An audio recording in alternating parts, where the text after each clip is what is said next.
Hi viewers, welcome to Myra media.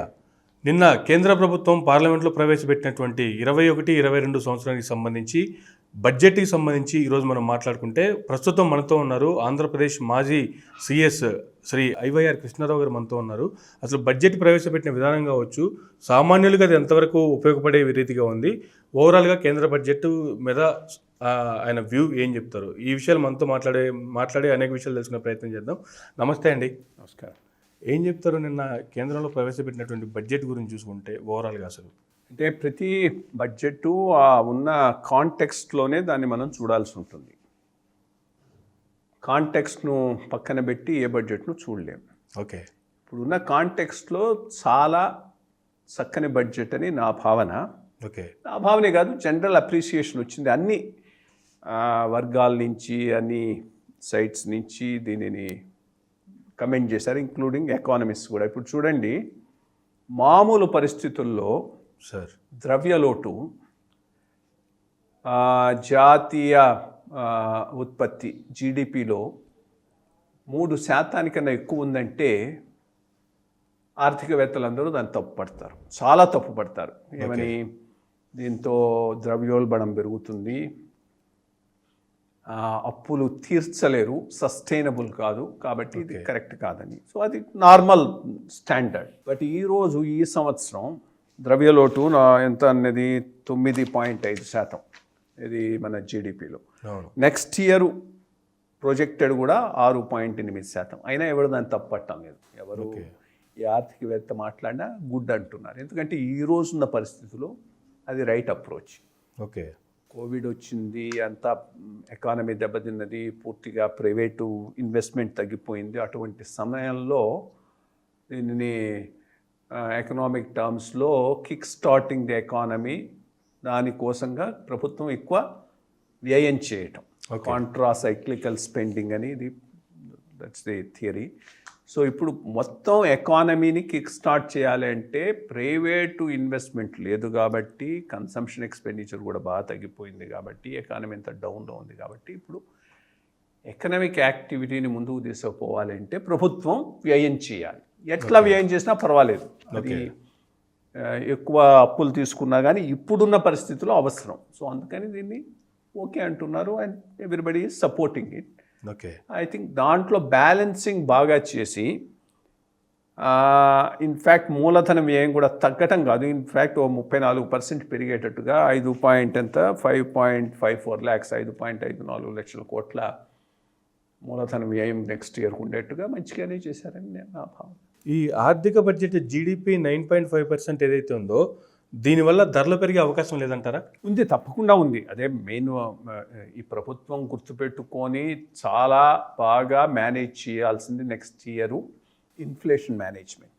ద్రవ్యోల్బణాన్ని ఏ రకంగా manage చేసుకుంటూ పోవాలి, ఎందుకంటే ద్రవ్యోల్బణం పెరిగింది అంటే మళ్ళీ ఇంట్రెస్ట్ రేట్స్ పెరుగుతాయి, డిప్రిసియేషన్ ఆఫ్ కరెన్సీ జరుగుతుంది. అది అయిందనంటే మన ఇంపోర్ట్స్ చీపర్ అయ్యి ఎక్స్పోర్ట్స్ కాస్ట్లీ, ఓవరాల్ ఎకానమీ కూడా చాలా అడ్వర్స్ ఎఫెక్ట్ ఉంటుంది. అది ఒక ఆస్పెక్ట్.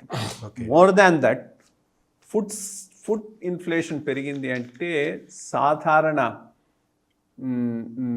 సగటు మనిషికి, ఎస్పెషలీ కింది వర్గం వాళ్ళకు, బాటమ్ 30 లైన్కు చాలా ఎఫెక్ట్ ఉంటుంది. Okay, so basic issue would be food inflation management. అది దాని మీద కాన్సన్ట్రేట్ చేయాల్సి ఉంటుంది. దాంట్లో కూడా నన్ను అడిగితే సార్ ఆహార ధాన్యాల వరకు ఇబ్బంది ఉండకపోవచ్చు, ఎందుకంటే ఆల్రెడీ దీంట్లోనే ఫ్యాక్టరింగ్ చేశాడు. 2.43 lakhs 2.43 లక్షల కోట్ల ఫుడ్ సబ్సిడీ పెట్టారు. ఆ ఫుడ్ సబ్సిడీ ద్వారా ఈ గోధుమలు, బియ్యం అయితే ₹2-3 సప్లై చేస్తారు, అది పెద్ద ఇష్యూ కాకపోవచ్చు. ఇటు వచ్చి బేసిక్ ప్రాబ్లం వచ్చి పప్పు ధాన్యాలు, ఓకే, దెన్ వంట నూనెలు, వీటిల్లో చాలా జాగ్రత్తగా ఉండాలి, ఎందుకంటే దాంట్లో 2 రకాల ఇష్యూస్ ఉన్నాయి. ఒకటి ఇరిగేటెడ్ క్రాప్స్ కావు, ఇవి ఎక్కువగా రెయిన్ ఫెడ్ క్రాప్స్. సో ఈ సంవత్సరం మాన్సూన్లో ఏమాత్రం ఫెయిల్యూర్ వచ్చినా నీకు పప్పు ధాన్యాల్లోనూ ప్రాబ్లం వస్తుంది, ధరల్లో అండ్ వంట నూనెల్లోనూ ప్రాబ్లం వస్తుంది. నా పాయింట్ ఏంటంటే ఎంఎస్పీని ఎట్లా రీస్ట్రక్చర్ చేయాలి అంటే, రైతు ఆహార ధాన్యాల బదులు ఇరిగేటెడ్ ల్యాండ్స్లో, ఇరిగేషన్ ఉండేటువంటి ల్యాండ్స్లో కూడా సార్ పప్పు ధాన్యాలు, ఆయిల్ సీడ్స్, వంట నూనె ధాన్యాలు టేకప్ చేసే రకంగా చేసి ఓకే ఆ స్టాక్స్ బిల్డప్ చేసుకుంటే ఇష్యూ ఉండకపోవచ్చు. అట్లాగే ఇంకొక మెయిన్ కన్సర్న్ ఈజ్ సడన్ ఇన్ఫ్లేషన్కు, ఫుడ్ ఇన్ఫ్లేషన్కు ఇన్ఫ్యాక్ట్ జనరల్ పబ్లిక్ బాగా ఎఫెక్ట్ అయ్యేది ఉల్లిగడ్డల ధరలు. అవును. సో వాటి కల్టివేషన్ జరిగే ఏరియాస్, కొన్ని స్పెసిఫిక్ ఏరియాస్, నాసిక్ ఏరియా, మనకు రాయలసీమలో కర్నూలు ఏరియా, ఇట్లా కొన్ని ప్రాంతాల నుంచే వస్తుంది. అక్కడ ఈ సంవత్సరం ఆ క్రాప్ ఫెయిల్ కాకుండా చూసుకోవాలి. దానికి ఏం చేయాలనే దాని మీద కూడా ఇవి కనుక పెట్టుకుంటే I think budget should not be. నగదు బదిలీ ఎక్కువ చేయాలి, చేయట్లేదు, సుంకాలు పెంచడం వల్ల అంతర్జాతీయంగా ఎకానమీ దెబ్బతినే పరిస్థితి ఉందని కూడా నిన్న చిదంబరం గారు కూడా వ్యాఖ్యానించడం జరిగింది. సో దీనిపైన మీరేమంటారు సార్? ఆయన వ్యాఖ్యానం నా దృష్టిలో సమంజసం కాదు అని నా భావన. ఇప్పుడు నగదు బదిలీ చేయాలి, దాంట్లో ఏమీ డౌట్ లేదు, చేస్తున్నారు కూడా, చేయటం లేదంటానికి కూడా వీల్లేదు. లెటస్ సి, ఒక్క నిమిషం మనం ఒకటో బడ్జెట్ను కనుక చూస్తే ఎరువుల సబ్సిడీ మీద నెక్స్ట్ ఇయర్ 79,000 కోట్లు పెట్టారు. ఆహార సబ్సిడీ మీద 2.42 లక్షల కోట్లు. Then oil subsidy, petrol diesel మీద 13,000 కోట్లు. మొత్తం కలిపి 3.33 లక్షల కోట్లు ఈ సబ్సిడీయే వస్తుంది. ఒక 34.83 అంటే అప్పుడు 35 లక్షల కోట్ల బడ్జెట్లో 3.33 లక్షల కోట్లు డైరెక్ట్ సబ్సిడీ కింద పోతూ ఉందంటే 10% ఉంది. ఇది కాకు 60-70 వేల కోట్లు MNRGS ప్రోగ్రామ్ కింద ఉంది. దాన్ని కూడా ఇక్కడ యాడ్ చేసుకోవాలి. అది కూడా యాడ్ అయిందంటే 4,30,000 కోట్ల దాకా ఓకే ఈ సబ్సిడీస్ మీద ఉన్నది. ఇంకా ఇండైరెక్ట్ సబ్సిడీస్ అక్కడ ఇక్కడ మనకు ఇక్కడ ఫ్యాక్టర్ కానీ ఉంటే అంత కలిపి అబౌట్ 5 లక్షల కోట్ల సబ్సిడీలు, డైరెక్ట్ సబ్సిడీలు, transfer. Okay, I mean in fact దీంట్లో అదే వ్యవసాయదారులకు చేసే సబ్సిడీ కూడా అది ఒకటి ఉంది, డైరెక్ట్ బెనిఫిట్ ట్రాన్స్ఫర్ ఒకటి ఉన్నది, అది కూడా దీంట్లో యాడ్ చేసుకో. సో ఆల్మోస్ట్ ఆల్ 5 లక్షల కోట్ల సబ్సిడీస్ కిందనే పోతూ ఉన్నది. ఇంత 35 లక్షల కోట్ల బడ్జెట్లో అంటే ఆల్మోస్ట్ ఆల్ ఒక 15% నుంచి 18% దాకా. ఓకే, అది సస్టైనబుల్. ఇప్పుడు చూసుకోవాల్సింది బ్యాలెన్స్ చేసుకుంటూ పోవాలి. గ్రోత్, ఓకే, అభివృద్ధి, ఈక్విటీ, జస్టిస్, దానికోసంగా ఈ సబ్సిడీస్ ఉపయోగపడతాయి, చేసుకొని పోవాలి. కానీ 100% బడ్జెట్లో, 100 రూపాయల బడ్జెట్లో 70% నువ్వు డైరెక్ట్ ట్రాన్స్ఫర్ చేయమంటే అర్థం లేదు. ఈరోజు ఆంధ్ర పరిస్థితి అది యాక్చువల్గా. అందుకనే they are failing.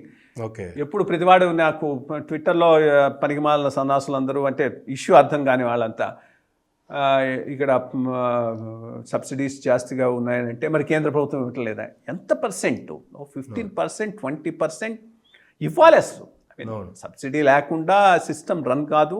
Okay, vulnerable sections, వాళ్ళ questioning, insurance is a very important. That okay, A percent నువ్వు వచ్చే ఆదాయం 100% అయితే నేను 120 రూపాయలు మంచుతానంటే అర్థం లేని సిస్టమ్. అది సస్టైనబుల్ కాదు, ఎక్కడో చోట కొలాప్స్ అవుతుంది. ఓకే, సో చిదంబరం గారు చెప్తున్న సిస్టమ్ అది సస్టైనబుల్ కాదు. సో అందుకని ఐ థింక్ ఆ బ్యాలెన్సింగ్ సరిగ్గా ఈ బడ్జెట్లో ఉందనేది నా భావన. అదొకటి. రెండోది ఆయన అన్నది, ప్రొటెక్షనిజం గురించి కూడా మాట్లాడాడు.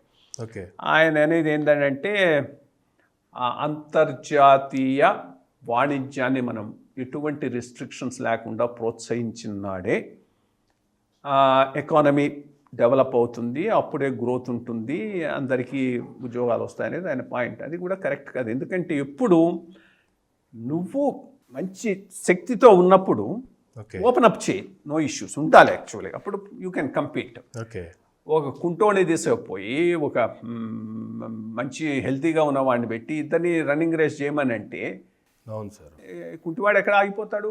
ఇప్పుడు మన పరిస్థితి అది. ఇన్ఫ్రాస్ట్రక్చర్ సరిగ్గా లేదు, ఇండస్ట్రీ పూర్తిగా డెవలప్ కాలేదు. ఓకే, నువ్వు ఇప్పుడు ఓపెన్ చేసావంటే అన్నీ, అంతకుముందు కూడా చూసాం కదా, అన్ని చైనీస్ మార్కెట్ గూడ్స్ వచ్చేస్తాయి, మొత్తం అంతా ఫ్లడ్ అవుతుంది. You have a trade deficit, వాణిజ్య లోటు చైనాతో పెరిగిపోతుంది. ఆ రకమైన opening up is not correct. You protection వేటికి ఇవ్వాలి అనేది చూసుకొని ఓకే. ఆ ఏరియాలకు ప్రొటెక్షన్ ఇస్తూ ఎక్కడ మనకు స్ట్రెంగ్త్ ఉందో అక్కడ ఓపెన్ అప్ చేసుకుంటూ క్యాలిబ్రేటెడ్గా కొద్దిగా ముందుకెళ్ళాలి. కానీ అది ఆయన చెప్పింది అది కరెక్ట్ కాదు. ఈరోజు మనకు సరైనటువంటి విధానం కాదు. ఇప్పుడున్న పోతున్నటువంటి ఆత్మనిర్భర్ అభియాన్ చాలా ఇంపార్టెంట్. బట్ ఓపెనింగ్ అప్ అవసరం, ఇంటర్నేషనల్ ట్రేడ్ అవసరం. ఇంటర్నేషనల్ ట్రేడ్కు అంతర్జాతీయ వాణిజ్యానికి మనం నిలబడే స్థాయిలో సపోర్ట్ చేసేటటువంటి సిస్టమే బెటర్ అని నా అభిప్రాయం.